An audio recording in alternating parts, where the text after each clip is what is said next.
Bir nəfər, Allah rəhmət eləsin, Ayətullah Behçət ağa danışırdı bunu. Deyir, bir nəfər gedirdi həmişə Həzrət Əli əleyhissalamın ziyarətinə, yavaş-yavaş sözlərimi yekunlaşdırıram. Gedirdi Həzrət Əli əleyhissalamın ziyarətinə, həmişə belə şövqlə gedirdi, eşqlə gedirdi. Allah hamıya nəsib eləsin məsumların ziyarətin. Gedirdi, deyir, ziyarətinə. Bir nəfər də vardı, bunun yolunun üstündə qalırdı. Həmişə qapısından çıxıb oturardı. Görərdi ki, bu Əli əleyhissalamın dostlarındandır, Əhl-i Beyt aşiqlərindəndir. Belə demək olar ki, gün aşırı şövqlə gedir, Nəcəfdə yaşayır. Gedir Həzrətin ziyarətinə. Başlayırdı, bu nasibilərdən idi. Yəni, Əhl-i Beyti sevməyən insanlardan idi. Başlayırdı buna söz atmağa.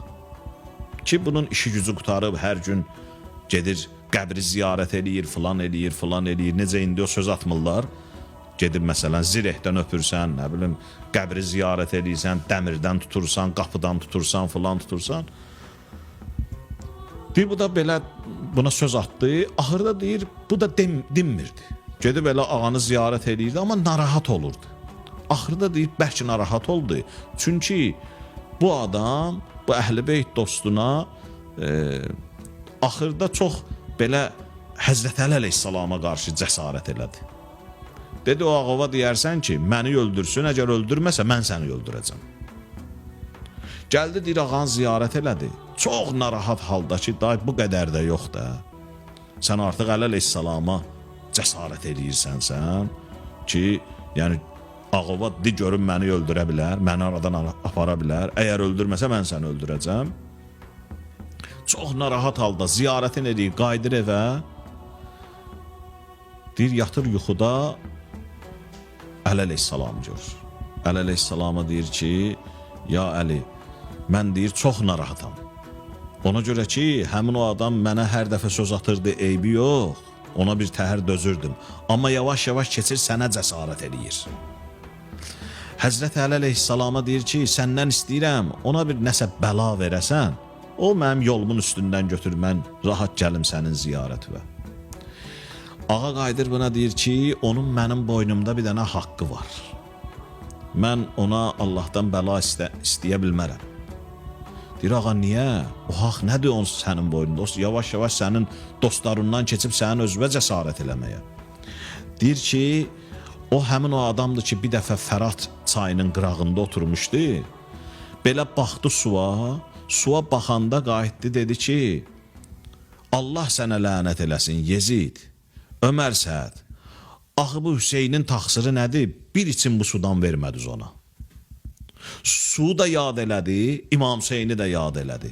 Elə yad elədi ki, qəlbi sındı, gözündən bir yaş gəldi, damcı düşdü o suya. Su da belə axır. O mənim balam İmam Hüseyni yad eləyib, qatillərinə lənət deyib. Deyir, ayılır yuxudan, səhərsi gün genə keçir o yerdən, bu şəxs çıxıb oturub qapıda, söz atır buna, qayıdır, deyir, dedin ağova? Deyir ki, dedim. Bu deyir, elə bildi ki, mən bundan belə də zarafatlaşıram. Belə məsxərə ilə dedi, ağon nə dedi? Deyir, mən buna bir söz deyəndə, bu artıq gördü ki, o məsələ zarafat məsələsi deyil, ciddi məsələdir. Qayıtdım, dedim ki, ağam dedi ki, onun mənim boynumda bir dənə haqqı var. O haqqa görə mən ona bəla istəyə bilmərəm, onu öldürə bilmərəm. Dedim, ağa, nə haqdır? Başladı sual verməyə mənə ki, ağa hansı haqqı nəzərdə tutur? Deyir, qayıtdım, dedim ki, bəs hal qəziyyə belə. Sən bir zaman Fərat çayının yanında oturmuşsan, belə, deyir, o baxdı, deyir, gözlərindən yaş gəldi, dedi, and ola Allaha, mən həmin vaxtı orada olanda yanımda heç kəs olmayıb. Sənin ağon əmir-əl-müminin həqiqətən də möminlərin əmiridir. Nə gözəl mehriban ağavuz var ki, mən balası İmam Hüseyni bir dəfə yad elədim deyə məni öldürmür, mənə bəla vermir.